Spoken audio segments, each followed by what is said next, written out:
जी अस्सलाम वालेकुम रहमतुल्लाहि व बरकातुहू। ये हमारा इस सीरीज़ का पार्ट 4 है। ठीक है।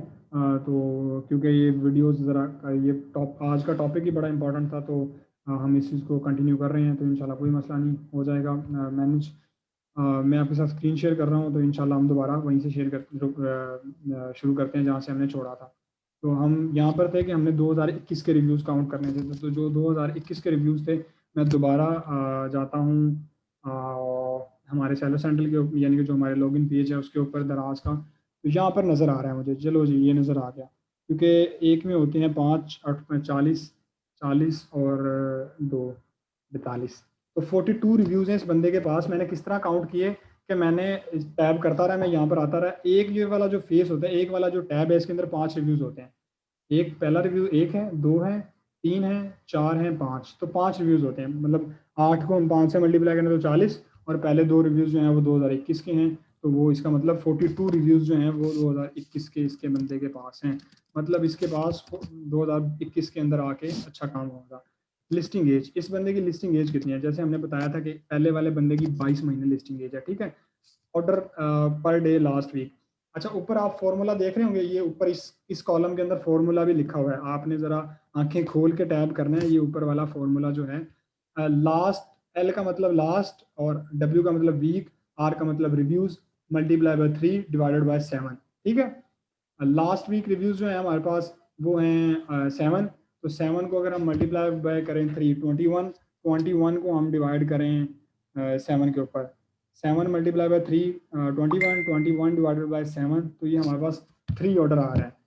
यानी कि लास्ट पर वीक के हिसाब से हमारे पास 3 ऑर्डर आ रहा है। ठीक है। अच्छा जी, सही है। इसके अलावा यहाँ पर फॉर्मूलाज चेंज होते जा रहे हैं, आप खुद देखते जाएं। दूसरा फॉर्मूला क्या है कि 2 का मतलब second last week reviews multiply by 4। Second last week में हमारे पास 6 रिव्यूज़ थे, 6 मल्टीप्लाई बाय 4 डिवाइडेड बाय 7, तो ये 24 बनता है। एक minute, 6 multiply by 4 divided by 7, तो ये 3.4, यानी कि हमारे पास तकरीबन हम ऑलमोस्ट इसे 4 काउंट कर लेते हैं कि 4 रिव्यूज़ हैं। आगे फिर थर्ड लास्ट वीक रिव्यूज़, 3 का मतलब third last week reviews. Third last week reviews हमारे पास एक रिव्यू है, एक को मल्टीप्लाई करेंगे 5 से, तो एक को मल्टीप्लाई करेंगे 5 से, डिवाइड कर देंगे 7 के ऊपर, तो 1 मल्टीप्लाई बाय 5 डिवाइडेड बाय 7, तो हमारे पास तकरीबन डेली का एक ऑर्डर बनता है रफली। ये थोड़ा कम बनता है, लेकिन मैंने एक, क्योंकि मैंने अराउंड अबाउट करके बना रहा हूँ। तो जो टोटल ऑर्डर हमारे पास बने, टोटल ऑर्डर को हमें किस तरह काउंट करना है? Order per day, order per day, जो लास्ट वीक के ऑर्डर्स हैं उनको हमने 30 से मल्टीप्लाई करना है और लिस्टिंग एज से मल्टीप्लाई कर देना है। ठीक है, बड़ा सिंपल है। जो लास्ट वीक के अंदर हमारे पर डे ऑर्डर आए थे 3, ये जो हमारा पर डे ऑर्डर आ रहा है 3 आ रहा है लास्ट वीक। रिमेंबर, यहाँ पर लास्ट वीक जो हमारा लास्ट वीक है उससे मल्टीप्लाई करना है। ये पहले वाला लास्ट वीक है, फिर सेकंड लास्ट वीक है, फिर थर्ड लास्ट वीक है। तो जो पहले वाला लास्ट वीक है उसको हमने 3, हमारा पर डे ऑर्डर आ रहा है 3 मल्टीप्लाई बाय 30, और क्योंकि एक महीने में 30 दिन होते हैं, तो लिस्टिंग एज आ जाएगा 3, 3 मल्टीप्लाई बाय 30, और लिस्टिंग एज है 22 multiply by 22। 3 multiply by 30 multiply by 22। इस बंदे ने अभी तक तकरीबन, नहीं, ये बहुत ज़्यादा है, ये बहुत ज़्यादा है इसका। ये फॉर्मूला नहीं ठीक बनेगा यहाँ पर, ये बहुत गलत रेशो आएगी इस ऑर्डर की।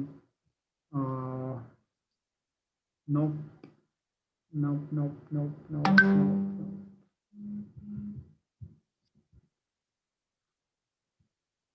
इस वाले फॉर्मूला को हम दोबारा रीचेंज करने लगे हैं। मैं तब भी कह रहा था, अभी कैलकुलेशन की है तो मेरे सामने आया। टोटल रिव्यूज़ जो हैं, टोटल रिव्यूज़ जो हमारे हैं, टोटल रिव्यूज़ इस लिस्ट के, सही है, multiply by 3। Simple simple formula, कोई इसमें रॉकेट साइंस नहीं है। जो हमारी इस लिस्ट के टोटल रिव्यूज़ हैं, यानी कि इस बंदे के जो टोटल रिव्यूज़ हैं मल्टीप्लाई बाय 3, सिंपल, आसान हल है, बहुत आसान ऑर्डर आएंगे। अगर जो पहले वाला यहाँ पर फॉर्मूला लिखा हुआ था उसके हिसाब से बहुत ऑर्डर बन रहे हैं। इतने ऑर्डर हो ही नहीं सकते, पॉसिबल ही नहीं है दराज के ऊपर इतने रिव्यूज़ के साथ इतने ऑर्डर आए, सवाल ही नहीं पैदा होता। इस बंदे के पास 86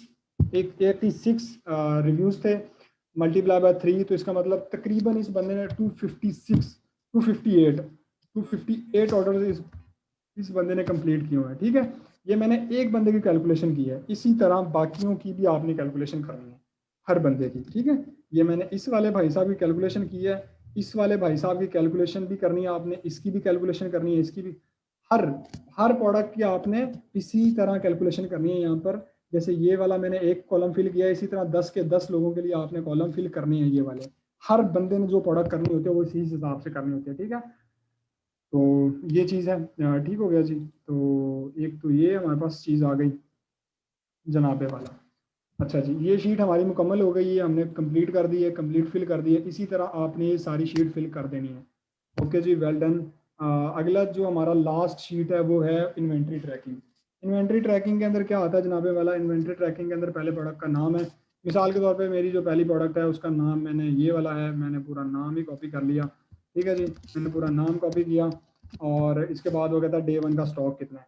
अब मैंने इसका स्टॉक किस तरह चेक करना है? स्टॉक चेक करने के बहुत सारे मेथड हैं।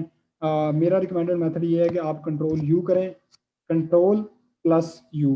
तो जब आप कंट्रोल प्लस यू करेंगे तो कंट्रोल एफ करें, आप इसके ऊपर लिखें स्टॉक। ये थोड़ा टाइम लेगा, हर सिस्टम के ऊपर डिपेंड करता है कितना टाइम लेता है।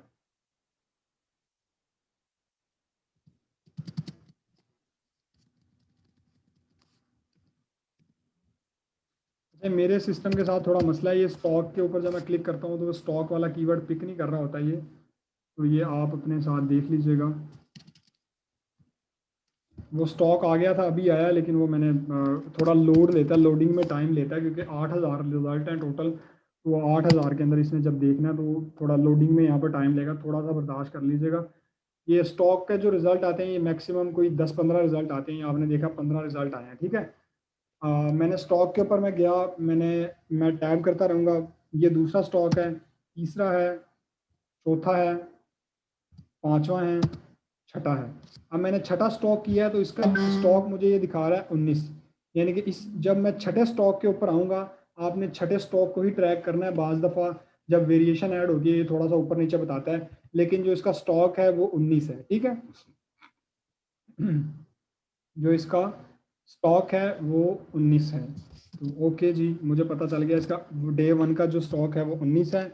इसी तरह मैंने अगले बंदे का भी फाइंड करना है। लेट्स सपोज मैं अगले बंदे का भी फाइंड कर ही लेता हूँ, अभी कोई मसला नहीं है। ये वाला भाई साहब है, मैंने इसका भी कंट्रोल यू किया और फिर मैंने कंट्रोल एफ किया, फिर मैंने स्टॉक पे क्लिक कर दिया। तो इसका 12 स्टॉक आ रहा है, तो मैंने छठे पे जाना है। सही है जी, मैंने छठे पे जाना है। जब मैं छठे के ऊपर आया, ये वाला छठा स्टॉक बनता है, तो स्टॉक के ऊपर 10 बता रहा है मुझे। ये मुझे कह रहा है कि 10 स्टॉक हैं इसके ऊपर। तो मैंने ठीक है, मैंने यहाँ पर 10 स्टॉक लिख दिया। इसी तरह मैं अगले दिन आऊँगा, डे 1 है, अगले दिन आऊँगा, मैं इसके ऊपर अगले दिन में आके लिखूँगा कि कितना बनता है। अभी के लिए मैं अज्यूम कर रहा हूँ, मैं अपनी कैलकुलेशन बताता हूँ। ठीक है, मैं अज्यूम मैंने करना है। इस बंदे के पास एवरेज डेली के अज्यूम कर लो 10 ऑर्डर, 7 ऑर्डर आ रहे हैं या 5 ऑर्डर आ रहे हैं, तो इसका स्टॉक अभी 19 है। क्योंकि हमने आगे वाली कैलकुलेशन पूरी करनी है तो इसलिए मैं आपको समझा रहा हूँ। ठीक है, जिस दिन पहले दिन आपने पहले दिन का स्टॉक डालना है उसके साथ ही आपने कुछ चीज़ें डालनी है। रिव्यूज डे 1, तो आज के दिन जब हम इस बंदे को ट्रैक कर रहे हैं, पहले वाले बंदे को, तो इसके पास 86 रिव्यूज लाइव हैं। ये दोबारा मैं यहाँ पर दिखा देता हूँ आपको, 86 रिव्यूज लाइव हैं। ठीक है, तो मैंने यहाँ पर डे 1 के रिव्यूज लिख दिए 86। तो ठीक है, ये मैंने लिख दिया। डे 1 की जो प्राइस है वो, इसकी प्राइस जो है वो 175 है। 175 डे 1 की प्राइस है। ठीक है, नंबर ऑफ क्वेश्चन जो हैं, वो नंबर ऑफ क्वेश्चन कितने हैं इस बंदे के ऊपर? 29 क्वेश्चन है इसके ऊपर। ठीक है, ये नज़र आ रहा है आपको, तो मैंने यहाँ पर लिख दिया है। इसके पास 29 क्वेश्चन हैं।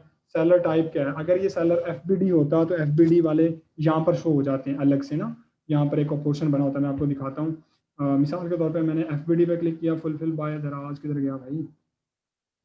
मैंने फुलफिल बाय दराज क्लिक किया। फुलफिल दराज पे क्लिक करने के बाद मैं इसको ओपन कर लेता हूँ, इस लिस्ट को। जैसे मैंने इस लिस्ट को ओपन किया तो मुझे यहाँ पर एक ऑप्शन नज़र आ रहा होगा लेफ्ट साइड पे, ये नज़र आ रहा है फुलफिल बाय दराज। यानी कि इसका मतलब ये दराज के वेयर हाउस में ये सामान पड़ा हुआ है, तो इसलिए ऑब्वियसली फॉर श्योर ये FBD है, क्योंकि इसके ऊपर ऑर्डर्स आ रहे हैं। ठीक हो गया जी। तो ये मैंने, ये वाला FBD नहीं है, ये FBM सेलर है। तो मैंने यहाँ पर लिख देना है FBN, फुलफिल बाय मर्चेंट। ठीक हो गया जी। अच्छा, इसी तरह मैंने ये तो मेरा वो काम है जो मैंने डे 1 में करना है। डे 1 में मैंने सबका स्टॉक चेक करना है और डे 1 के रिव्यूज लिखने हैं, डे 1 की प्राइस लिखनी है और नंबर ऑफ क्वेश्चन लिखने हैं, सेलर टाइप लिख देनी है। ये मेरा डे 1 का काम है। ठीक है, इसके अलावा मैंने क्या करना है? इसके अलावा मैंने ये करना है कि अब मिसाल के तौर पे मैंने पूरे 7 दिन की ट्रैकिंग कंप्लीट कर ली है। मैं कहता हूँ अगले दिन इस बंदे ने कुछ स्टॉक ऐड किया था तो यहाँ पर 100 आ गया। 100 के बाद इस बंदे ने 100 के बाद इसके मिसाल के तौर पे इसके 5 यूनिट बिक गया 95। अगले दिन इसके अज्यूम कर लो इसके हम अज्यूम कर लेते हैं कि इसके 6 यूनिट बिक गए, हम 79 लिख देते हैं। फिर मैं अज्यूम करता हूँ कि इस बंदे के 9 यूनिट बिक गए तो हम 80 लिख देते हैं। फिर मैं कहता हूँ इसके 10 यूनिट बिके हैं तो फिर 70 है। फिर मैं अज्यूम करता हूँ इस बंदे के 5 रिव्यूज ऑर्डर्स बिके हैं तो 65 है। ये मेरे पास एक एवरेज आ गई, यानी कि 7 दिन का मैंने ट्रैक किया इस बंदे को। 7 दिन की ट्रैकिंग के बाद मुझे मेरे पास ये डाटा आता है। ठीक है, आपने ट्रैक करके यहाँ पर डाटा लिख देना है। ठीक है, एक दिन इसका स्टॉक बढ़ा है, बाकी कम ही हुआ है। मैंने क्या करना है, मैंने डे 1 को जिस दिन आपके इन्वेंट्री बढ़ जाए, मिसाल के तौर पे पहले दिन इसका स्टॉक जो था वो 19 था, अगले दिन इसका स्टॉक 100 हो गया, मतलब सेलर ने कुछ स्टॉक ऐड कर दिया है। अब जो कुछ स्टॉक ऐड हुआ है तो मतलब मेरी कैलकुलेशन में फर्क आ गया, तो मैंने डे 2 की यहाँ पर मेरी कैलकुलेशन नहीं हो सकती। हमने क्या मैच करना होता है, हमने डिफरेंस मैच करना होता है। मिसाल के तौर पे दूसरे दिन 100 था, तीसरे दिन 95 था, मतलब 100 में से पाँच माइनस करें तो 100 में से 95 माइनस करें तो 5 ऑर्डर बिके हैं इसके। ठीक है, मैं यहाँ पर लिखता रहता हूँ, अज्यूम कर लो मैं यहाँ पर करता रहता हूँ सब कुछ। तो मतलब हमने सिर्फ डिफरेंस को काउंट करना होता है कि कितना डिफरेंस आया है। 100 में से 5 बिक गए, फिर इसके 6 यूनिट बिके हैं 89 आ गया, फिर इसके 9 यूनिट बिके हैं तो 80 आ गया, फिर 10 यूनिट बिके हैं, फिर 5 यूनिट बिके हैं, तो ये एक डिफरेंस आ रहा है। ठीक है, मैं हमने डिफरेंस को काउंट करना होता है कि कितना डिफरेंस आ रहा है। पहले दिन से 100 के दरमियान डिफरेंस काफ़ी ज़्यादा है तो हमने वो वाला काउंट नहीं करना, क्योंकि हमें पता नहीं है कि कितने बिके, क्योंकि उस दिन तो इस बंदे का स्टॉक बढ़ा है। जिस दिन कम स्टॉक हो और कुछ ज़्यादा इन्वेंट्री हो, इसका मतलब है स्टॉक बढ़ा दिया, सेलर ने कुछ ऐड कर दिया। उस दिन आप उस दिन की कैलकुलेशन आप यहाँ पर ऐड करके नहीं लिख सकते कि कितना एवरेज स्टॉक आया है। अगले दिन पे आ जाएं, आप पहले दिन को छोड़ दें, अगले दिन पे आए। 100 के बाद डे 1 की कितनी रिव्यूज हैं, मिसाल के तौर पे डे 1 के अंदर 5 ऑर्डर्स आए हैं, अगले दिन डे 4 के बाद 6 ऑर्डर्स आए हैं, फिर उसके बाद 10 ऑर्डर आए हैं, फिर उसके बाद 9 ऑर्डर आए हैं, फिर उसके बाद 10 ऑर्डर आए हैं, फिर उसके बाद 5 ऑर्डर आए हैं। अब मैं एवरेज देखूं, मेरी एवरेज क्या बनती है। 19 में से 19 में से यानी 19 में कुछ ऐड हुआ है तो वो 100 हो गया। अब मैंने, क्योंकि मेरे पास कैलकुलेशन नहीं है कितने ऐड हुए हैं तो मुझे नहीं पता, ये वाला दिन मेरा खाली जाएगा। अब दूसरे दिन मैं देखता हूँ, दूसरे दिन 100 में से 95 गए हैं। ठीक है, ये 100 में से 95 को माइनस कर दें तो 5 यूनिट बिके हैं मेरे इस दिन। अगले दिन मेरे 6 यूनिट बिके हैं। ठीक है, ये आप सिर्फ आपने डिफरेंस काउंट करना है कि 95 में से कितने यूनिट बिके हैं तो ये वाला आया है। मतलब अगर 95 में से 6 यूनिट बिके हैं तो वो 69 बन रहा है। अगले दिन मेरे 6 बने हैं, फिर 89 में से मेरे 80 रह गए तो मेरे 9 यूनिट बिके हैं। फिर अगले दिन मेरे 10 यूनिट बिके हैं, फिर अगले दिन मेरे 5 यूनिट बिके हैं। ठीक है, अब हमारे पास रह गई सिर्फ एक दिन की इन्वेंट्री ट्रैकिंग के 90 और 95 ये वाला कितने ऑर्डर बचते हैं, क्योंकि अब हमने दोबारा ये कैलकुलेशन करनी है कि हमारा, क्योंकि हम यहाँ पर डे 1 की कैलकुलेशन तो कर ही नहीं पाए थे कि डे 1 की कैलकुलेशन क्या है। डे 1 की कैलकुलेशन क्या बनती है कि 9 में से 9 में से अगर हम यानी कि 19 में से अगर हम 100 को माइनस करें तो वो तो बहुत बड़ा नंबर आता है जो कि माइनस में आएगा। तो हमारी एवरेज बन रही है, अगर मैं सारे ऑर्डर्स को देखूं तो सारे ऑर्डर्स की हमारी एवरेज क्या बनेगी। एवरेज हमारी बनेगी तकरीबन, पहले दिन हमारे 5 यूनिट बिके, अगले दिन हमारे 6 यूनिट बिके, अगले दिन 9 यूनिट बिके, फिर हमारे 10 यूनिट बिके, फिर हमारे 5 यूनिट बिके। तो इन सबको अगर मैं 5 पे ऐड कर दूं, 35 बनता है, और डिवाइड कर दूं 5 पे, सबको ऐड करके 35 डिवाइडेड बाय 5, तो हमारी एवरेज बनती है 7। तो पहले दिन की तो बाकियों की एवरेज मेरे पास निकल आई है, तो इसकी जो एवरेज है वो मेरे पास बनती है 7। तो 35 में अब मैं 7 ऐड करूं, 35 डिवाइडेड एड 7 42। अब 42 को मैंने डिवाइड करना है। अगर आप कैलकुलेशन देखें तो हमारे पास कितने कितने दिनों की ट्रैकिंग आती है। ये डे 7 तो लिखा हुआ है, लेकिन हमारे पास जो ट्रैकिंग आती है वो 6 दिनों की ट्रैकिंग आती है, तो हमने इसे डिवाइड करना होता है 6 के ऊपर। सही है, समझा पा रहा हूँ मैं आपको। हमने इसे डिवाइड करना होता है 6 के ऊपर, क्योंकि अगर आप देखें डे 1 की हमारी इन्वेंट्री बनती है 7, डे 2 की हमारी जो डे 2 की हमारी इन्वेंट्री बनती है यानी कि पहले इन 2 दिनों की इन्वेंट्री हमारे पास जो बनती है वो 7 बनती है।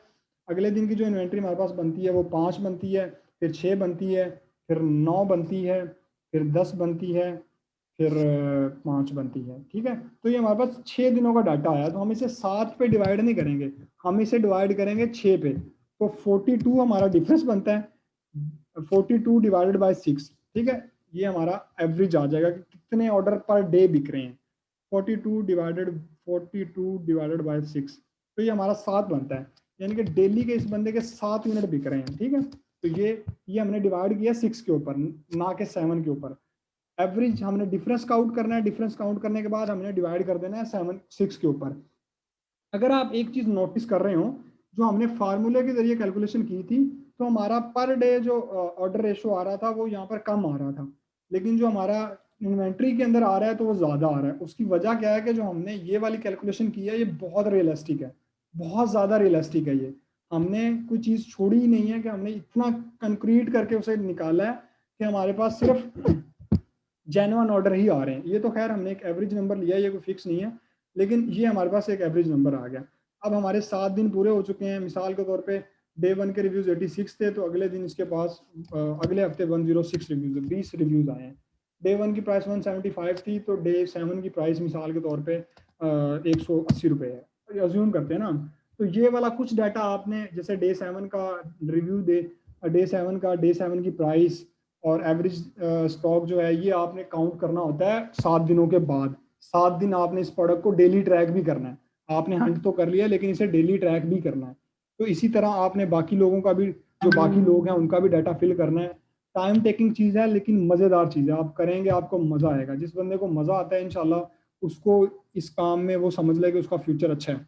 जिस बंदे को मज़ा नहीं ना आता, जो जो समझता है कि बहुत टाइम टेकिंग चीज़ है, बहुत बोरिंग चीज़ है, बहुत टाइम लग जाता है, मेरा सारा दिन गुजर जाता है, जो बंदा ड्रामेबाजियां कर रहा होता है, तो उसके लिए फिर ये काम नहीं है। ये उस बंदे के लिए काम है जिसे मजा आता है ये करने में। ठीक है, यहाँ तक हमारी शीट कंप्लीट हो गई। अब कुछ आप लोगों के लिए बोनस शीटें हमने ऐड की हैं आगे। बोनस शीटें बड़ी काम की हैं। पहली ये है कि रिस्ट्रिक्टेड ब्रांड्स, ये वो वाले ब्रांड हैं जो कि रिस्ट्रिक्ट हैं, यानी कि दराज के ऊपर आप ये वाले ब्रांड नहीं बेच सकते। ठीक है, अगर किसी बंदे का ये वो है, ये जो लिस्ट है, ये अपडेट जो आई थी, ये 10 अगस्त की लिस्ट है, यानी कि 2020 की है। ये ऑलमोस्ट 1 साल पुरानी लिस्ट है। अभी कुछ और ब्रांड भी इसके अंदर ऐड हुए हैं, तो वो आप देख लीजिएगा। वो दराज यूनिवर्सिटी से मिल सकते हैं, या फिर आप सेलर चैट के ऊपर जाएं, कस्टमर सपोर्ट के ऊपर, जो सेलर सपोर्ट है उसके ऊपर जाएं, उन्हें कह दें कि हमें वो ब्रांड की लिस्ट दे दें जो रिस्ट्रिक्टेड ब्रांड है। तो ये आपको पता चल जाएगा। ठीक है, तो ये वो ब्रांड्स हैं जो कि रिस्ट्रिक्टेड हैं। आगे वाला जो है शिपिंग चार्जेस हैं, कि आपने अपनी प्रोडक्ट के शिपिंग चार्जेस किस तरह कैलकुलेट करने हैं। अगर आपने देखा हो तो यहाँ पर जर्नल इंफॉर्मेशन के अंदर मैंने एक यहाँ पर चीज़ ऐड की थी जो थी शिपिंग चार्जेस। ये शिपिंग फ़ी नज़र आ रहा है आपको? शिपिंग फ़ी किस तरह कैलकुलेट करनी है?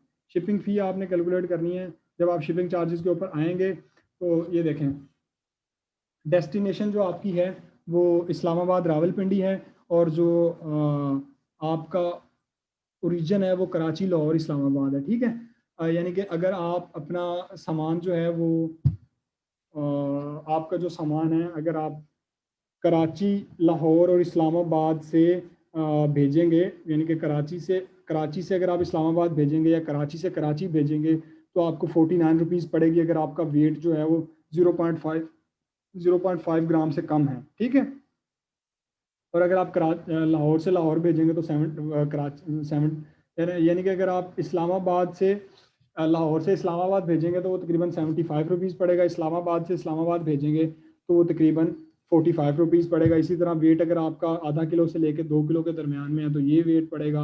अगर आपका वेट जो है वो 2 किलो से लेकर 4 किलो तक है तो वो ये वेट पड़ेगा। ये सारे आपने पढ़ लेने हैं, ये बड़े आसान है समझने में, कोई मुश्किल नहीं है। अगर कोई चीज़ समझ नहीं आती तो मेरे से क्वेश्चन पूछ लीजिएगा, इंशाल्लाह मैं बता दूंगा। ये बेसिकली एक ना एवरेज होता है, हम हमारी, क्योंकि हमने लो हमेशा स्मॉल स्केल की प्रोडक्ट्स ही बेचनी होती है, तो आप एवरेज इसे 49 या 69 काउंट कर लिया करें, क्योंकि हमने एवरेज, अब देखें ना, मैंने आपके सामने जो एवरेज काउंट की थी मैंने 49 काउंट की थी, क्योंकि हमारा जो मोस्टली सामान होता है वो कराची, लाहौर, इस्लामाबाद, बड़े बड़े शहरों से ही जा रहा होता है। तो हम लोग एवरेज 49 या 69 रुपीज़ काउंट कर लेते हैं, डिपेंडिंग ऑन के प्रोडक्ट कितनी बड़ी है। ये डिपेंड करता है कि प्रोडक्ट का साइज़ कितना बड़ा है, प्रोडक्ट इटसेल्फ कितनी बड़ी है, तो ये आप उस हिसाब से काउंट कर सकते हैं। जो आगे वाली हमारी शीट है उसके अंदर है दराज का कमीशन। ये मैंने आपको पहले भी बताया है कि आपके सामने अब हम इस शीट के अंदर हमने बहुत ज़्यादा आपके लिए हेल्प आउट कर दिया है, सब कुछ आपको इस शीट के अंदर ही मिल जाता है। तो ये आप देख लें, यानी कि इसके अंदर ये कमीशन है दराज का, दराज की किस कैटेगरी के ऊपर कितना कमीशन है, सब कुछ आप देख सकते हैं। आगे वाली जो यानी कि शीट है उसके अंदर ये वो प्रोडक्ट्स हैं जो दराज के ऊपर आप नहीं बेच सकते। ये हैं यानी कि कुछ इसमें बहुत सारी प्रोडक्ट्स हैं, आप देख लीजिएगा कौन कौन सी प्रोडक्ट्स हैं। यानी कि फ्रेश फूड के अंदर आता है, ईटेबल और ड्रिंक्स हैं, रिलीजियल जो बुक्स हैं वो बेच नहीं सकते, इलेक्ट्रॉनिक्स के अंदर बहुत सारी चीज़ें वो नहीं बेच सकते, फर्नीचर नहीं बेच सकते आप, बहुत सारी चीज़ें हैं यानी कि जो वेपन्स हैं वो नहीं बेच सकते, मिशीशियस जो हैं मलिशियस वो नहीं बेच सकते, एसेसरीज़ को बहुत किस्म की हैं वो नहीं बेच सकते, स्मोकिंग है, बहुत सारी चीज़ें जो आप नहीं बेच सकते। तो ये आप पढ़ लीजिएगा, ये अपडेटेड शीट है, ठीक है? तो इसको आप ज़रा देख लीजिएगा। इसके अंदर भी बहुत सारी चीज़ें हैं जो आपको मिल जाएँगी। तो जी दैट्स इट, ये थी आज की हमारी प्रोडक्ट हंटिंग की वीडियो। आई होप आपने बहुत कुछ सीखा होगा। मैंने तो बहुत सीखा है भाई, मैंने खुद बड़ा सीखा है। हालाँकि मैंने ही आपको लेक्चर दिया है, लेकिन ये है कि लेक्चर देने वाला कभी प्रो नहीं हो सकता। मैं तो खुद भाई निकम्मा बंदा हूँ। तो मैं इसलिए मतलब मैं कर रहा हूँ। मतलब मैंने खुद बहुत सीखा है, बिलीव मी मैंने बहुत सीखा है इस लेक्चर के दौरान ही। बहुत सारी चीज़ें मैंने कैलकुलेट की हैं, तो वो की हैं। ये आई रिपीट, मैं दोबारा रिपीट कर रहा हूँ कि ये जो डाटा है ये आपने हर बंदे ने 10-10 का ही फिल करना है। ये मैंने सिर्फ समझाने के लिए एक-एक का फिल किया था, तो आपने हर बंदे ने कर देना है। जो लोग यहाँ पर ये वीडियो देख रहे हैं, ये वो सेशन के अंदर नहीं है क्योंकि ये लाइव सेशन हो रहा है हमारा। जो इस सेशन के अंदर नहीं है, उन सबसे मेरी गुजारिश है वो ये करें कि आप मुझे फेसबुक के ऊपर फॉलो कर लें वक़ार रफ़ीक के नाम से। हम जो हमारा कंपनी का पेज है क्रिएटर बीज़, आप उसे फॉलो कर लें। उसके ऊपर आप अपने क्वेश्चन पूछ सकते हैं, और ग्रुप हैं जो एक्सट्रीम कॉमर्स है, इनेबलर है, बड़े-बड़े जो ग्रुप हैं, वो सारे ग्रुप्स आप देख लीजिएगा। उनके अंदर इंशाल्लाह मैं आपको एक्टिव मिलूँगा, तो वहाँ पर आप अपने क्वेश्चंस पूछ सकते हैं। तो ये आज का हमारा सेशन था जी। इंशाल्लाह आपको उम्मीद है बहुत सारी हेल्प आउट हुई होगी। इंशाल्लाह अगर आपको कोई क्वेश्चन हो तो ज़रूर याद कीजिएगा। बहुत शुक्रिया आपका, जज़ाकल्लाह खैर। अस्सलाम वालेकुम।